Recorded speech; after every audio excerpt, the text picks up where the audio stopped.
السلام عليكم ورحمة الله وبركاته. halkan waa hoyga dhiirana English Learning Funnies qaybtiisa YouTube-ka. Inshallah waxaynu qaadan doonaa 15 kelmadood oo aad iyo aad qofka ugu muhiimsan qofka marka luqadda Ingiriisiga doonaya inuu meel sare ka gaadho. Maamaha waxa ahayd as much you promote and increase your the vocabulary is as much building your the language. In badan oo aad dhisto luqadaada ama bad kubciso kelmadaha luqadda waa in badan oo luqadda aad maqranaysaa iska dheesayso. Inshallah marka 15 kelmadood maanta inoo qoran oo inoo diyaarsan ayaynu isla eegi doonaa. Kelmadda koowaad waa admit, qirasho, admit, qirasho, admit, qirasho, admit, qirasho, admit, qirasho, admit, qirasho. The prisoner has admitted with his crime. ninkii maxbuuskii wuxuu qirtay dembigiisii oo maqranaysaa qofkaas waa qirtay oo dembigii waa qirtay. admit marka kelmaddan baa loo isticmaalay admit, qirasho, admit, qirasho, admit, qirasho. retreat dib u gurasho, retreat dib u gurasho, retreat dib u gurasho. tusaale ahaan it's clear that you are retreat your goals. way iska caddahay inaad dib u guranayso hadafyadaadii ama garanaysaa amba qorshayaashaadii inaad dib u guranayso way iska caddahay. kelmadda saddexaad regret, qoomamayn, regret, qoomamayn, regret, qoomamayn, regret, qoomamayn, regret, qoomamayn. tusaale ahaan he regretted to do that. uu ka qoomameeyey inuu sameeyo taas amba he regretted to fabricate that action. isagu uu ka qoomameeyey inuu sameeyo maqranaysaa xarakadaas amba shaygaas uu ku dhacay. marka waa shay aad ku qoomamaysay isla markaana aad hore u samaysay aad iminka maqranaysaa aad dhibtiisa aad dareemayso. kelmadda afaraad delay, dib u dhicid, delay, dib u dhicid, delay, dib u dhicid, delay. tusaale ahaan delay is dangerous, dib u dhici waa khatar. delay is dangerous, dib u dhici waa khatar. kelmad kale oo lamid ah oo delay way jirtaa oo ah postpone baa kaga si fiican oo kelmaddaas delay waxa kaga si fiican postpone. waa kelmadda shanaad consent, consent, joogtayn, consent, joogtayn, consent, joogtayn. to it tusaale ahaan you should consent your lessons. wayna joogtaysaa casharaantaada. you consent your lessons at school. wayna joogtaysaa casharaantaada iskuulka oo aad maqranaysaa aanad ka maqnaan oo aad joogtaysaa.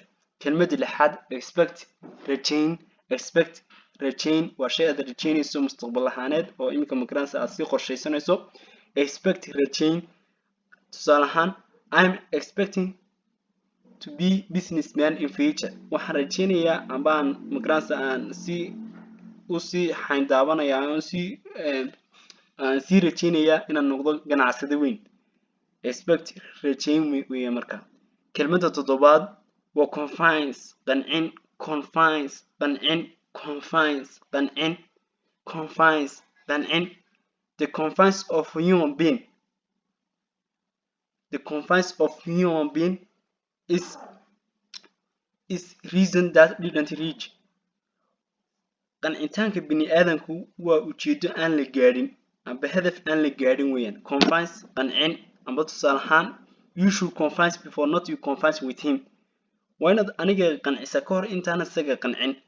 confines marka waa qof aad qancinayso isla markaana aad doonayso inaad hadal ku qanciso amba aad maqranaysaa aad waxa aad doonayso inaad ku qanciso. confines, qancin marka kelmadda adeegsanaysaa. kelmadda sideedaad deer, ku dhiirasho, deer, ku dhiirasho, deer, ku dhiirasho, deer, ku dhiirasho. kelmadda sagaalaad deer, ku dhiirasho. kelmadda sideedaad deer, ku dhiirasho. I'm daring to reach that success. waxaan ku dhiiranaya inaan maqranaysaa guusha aan gaadho. deer waa ku dhiirasho.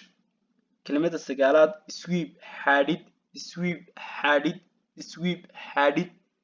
today you should sweep entire the rooms. maanta waxaa maqranaysaa aad soo xadhaysa dhammaan qolalka. sweep waa xaadhid, waa sweep, xaadhid, sweep, xaadhid. kelmadda tobnaad command, amar, command, amar, command, amar.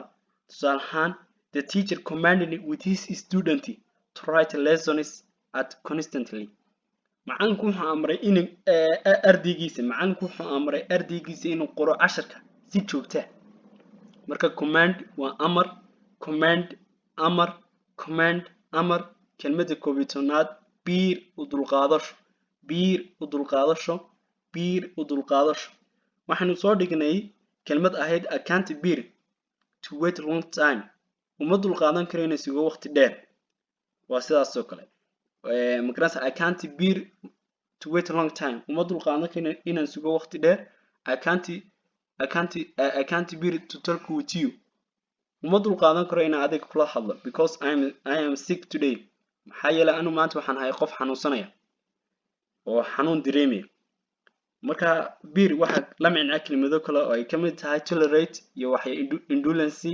iyo kelmado kale aynu magaranaysa aynu ku dhigan doono casharaanta soo socda kelmadda 12aad appreciate mahadin appreciate mahadin appreciate mahadin qof wax ku sameeyay isla markaana waxa doonaysaa inaad u mahad celiso marka tusaale ahaan I appreciate the entire teachers who learned with me what I am talking today and what I am magaranaysa maanta waxaan maanta ku hadlay waxaan u mahad celinay dhammaan macallimiintii magaranaysa isoo bari waxaan maanta ku hadlay marka appreciate waa mahadin qof wax ku galay abaal buu ku galay waa inaad u mahad celisaa appreciate kelmadda la isticmaalay waa appreciate mahadin kelmadda 13aad prefer waa doorbidid prefer waa doorbidid prefer waa doorbidid ninka tusaale ahaan marka shay aad doorbidayso aad doonayso waxa la I prefer to be successful man number I prefer to be rich man in this year waxaan doorbiday inaan noqdo nin magaranaysa caana